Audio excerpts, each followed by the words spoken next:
زندگی کا ہر پروجیکٹ، ہر ادارہ، ہر بات پہلے خوابوں کے اندر ہوتی ہے، وائٹ بورڈ کے اوپر ہوتی ہے، پریزنٹیشن کے اندر بنی ہوتی ہے، پروپوزل کی شکل میں ہوتی ہے۔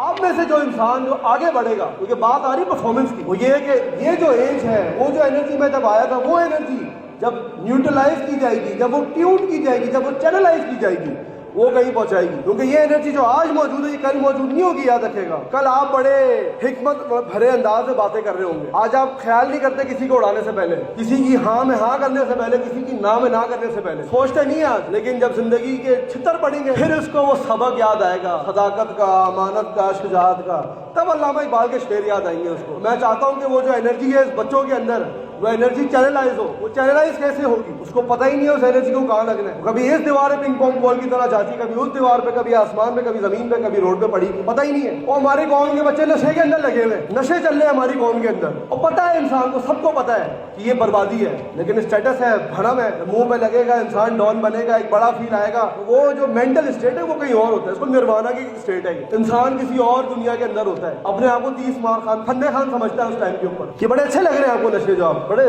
بہت بھرم ہے اس کے اندر، بہت تپڑ ہے، بہت ڈون گیری ہے اس کے اندر۔ میں مانتا ہوں دل کو بڑی چیزیں اچھی لگتی ہیں، من بہت اس کو چاہتا ہے یہ کریں، اس سے باسوں کو امپریس کر دیں گے، ہم دھاک بٹھا دیں گے، سہ منوا لیں گے اپنی، لیکن in the end of the day آپ کو برباد کرے گی یہ چیز۔ میں ٹرین میں ایک سفر کر رہا تھا پنڈی سے کراچی، ایک بچہ مجھے ملا کیڈٹ اسکول کا، تو ظاہر سی بات ہے میرا 16 گھنٹے کا سفر تھا، وہ اکیلا میرے ساتھ بیٹھا، میں نے بات تو کرنی تھی اس کے ساتھ۔ اس بچے نے پائلٹ بننا تھا اور اس نے زندگی کا ایک ڈریم رکھا تھا، میں نے وہ چیز اچیو کرنی ہے۔ تو باتوں باتوں میں مجھے وہ بچے کی ڈیڈیکیشن اتنی پسند آئی، میں نے اینڈ میں اس سے نمبر مانگا، کہتا میرے پاس موبائل نہیں۔ میں نے کہا تمہارا گھر کراچی میں، تم مری پڑھنے آتے ہو، رابطہ کیسے کرتے ہو آج کے دور پہ؟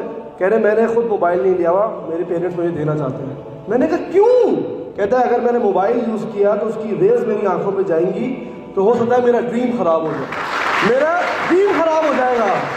اور آج ہماری قوم کے بچے خواب ہی نہیں دیکھتے، یا خواب دیکھ رہے ہیں تو پتہ نہیں کون کون سے خواب دیکھنا چاہتے ہیں۔ اور خواب دیکھنا پڑے گا تمہیں۔